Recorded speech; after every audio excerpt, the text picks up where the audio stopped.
Krishna friends, Radhe Radhe. कैसे हैं आप सब? आई होप बाल गोपाल की कृपा से सभी स्वस्थ और मस्त होंगे। ओ हल छठ मैया तो है पूजन आई हो, हर छठ मैया तो है पूजन आई हो। हर छठ किनारे बहे ताले तलैया हो, हर छठ किनारे बहे ताले तलैया हो। ताले तलैया में डुबकी लगाई हो, ताले तलैया में डुबकी लगाई हो। तो फ्रेंड्स, आज मैं कहानी लेकर आई हूँ हल षष्ठी की। पूजन विधि, पूजन का मुहूर्त और कहानी सुनाऊंगी। अगर कहानी कथा पसंद आए तो प्लीज़ चैनल को सब्सक्राइब कर लीजिएगा। तो फ्रेंड्स, पंचांग के अनुसार भाद्रपद के कृष्ण पक्ष की षष्ठी तिथि की शुरुआत जो है वो 4 सितंबर को शाम 4:41 पर आरंभ होगी और दूसरे दिन 5 तारीख को 3:46 पर इसका समापन है। क्योंकि ये उदया तिथि में जो लग रही है वह लग रही है 5 सितंबर को, तो व्रत किया जाएगा 5 सितंबर को।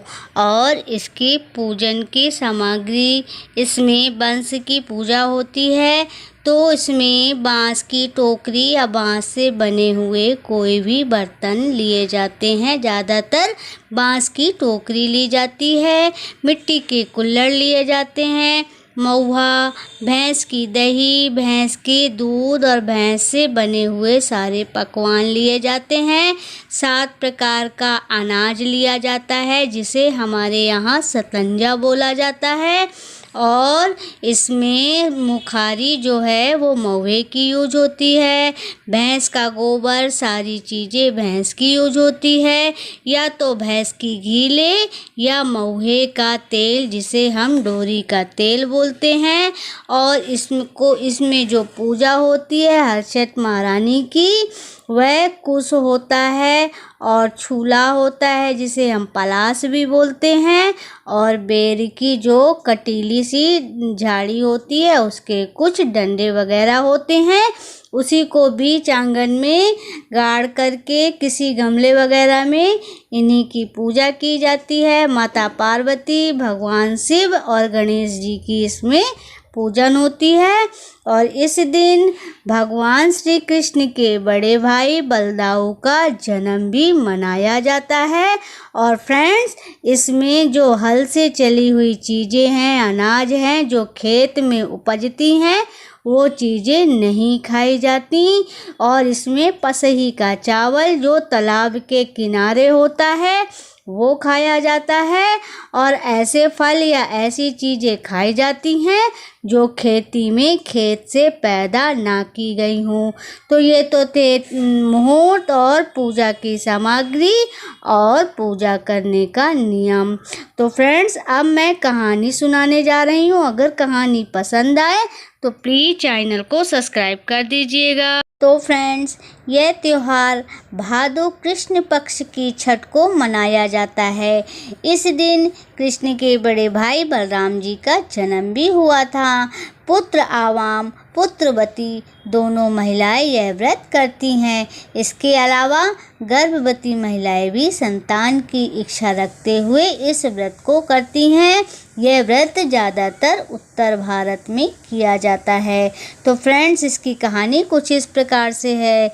जब कंस ने अपनी बहन देवकी का ब्याह वसुदेव के साथ किया था और जब विदाई का पल आया, जब वो अपनी बहन को विदा कर रहे थे, तभी एक आकाशवाणी आई कि इसका 8वां पुत्र तुम्हारी मौत का कारण बनेगा।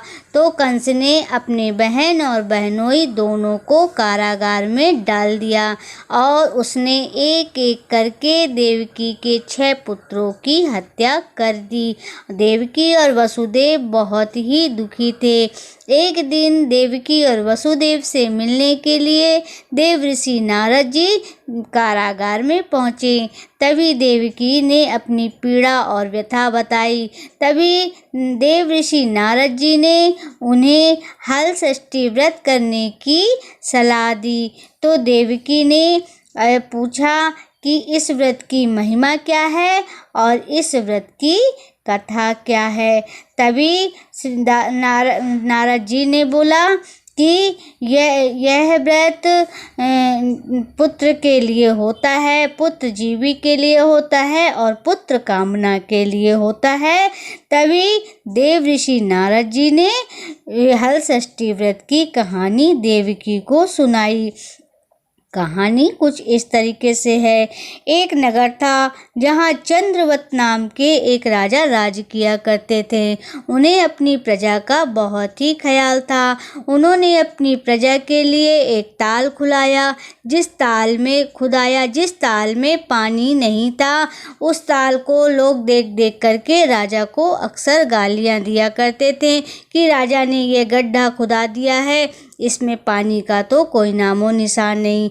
जब यह बात राजा को पता चली तो राजा को बहुत ही कष्ट हुआ। तब राजा कष्ट में रात्रि में सो गए। तब रात्रि में राजा को वरुण देव ने सपना दिया और बोले कि इस तालाब में एक बलि दे दो तो तालाब में पानी भर जाएगा। तब राजा अपने पुत्र की बलि देने के लिए तैयार हो गए। राजा का एक ही पुत्र था, फिर भी राजा जनता के लिए अपने पुत्र की बलि देने के लिए वो तैयार हो गए। जब यह बात राजा के पुत्र राजकुमार को पता चली तो वह भी जनता के लिए उस तालाब में बलि के लिए तैयार हो गया। अब राजा के पुत्र की बलि उस तालाब में दे दी गई। राजा और रानी बहुत ही दुखी हो गए क्योंकि उनका एक ही पुत्र था, वह भी तालाब में बलि दे दिया गया था। तालाब के किनारे कुछ महिलाएं एक हरछठ महारानी को गाड़े हुए और वहां पर पूजा कर रही थीं। तभी राजा और रानी ने पूछा कि आप लोग यह क्या कर रही हैं। तो राजा और रानी ने कहा कि यह हल षष्ठी की पूजा है। इस पूजन को करने से पुत्र की आयु लंबी होती है, जिसके पुत्र ना हो तो उसको पुत्र की कामना पूरी होती है। तब राजा और रानी ने बड़ी श्रद्धा के साथ उन्होंने अपने आंगन में हरछठ महारानी को गाड़ा और शिव पार्वती गणेश जी की विधि विधान के साथ पूजन की। जैसे ही पूजा समाप्त हुई तो उस तालाब से उनका पुत्र सकुशल वापस लौट आया। तो ऐसे हैं हरछठ महारानी की कृपा। जो भी पूरे श्रद्धा भाव भक्ति से इस व्रत को करता है, नियम का पालन करता है, कथा सुनता है, तो माता हरछठ महारानी उसकी हर मनोकामनाएं पूर्ण करती हैं।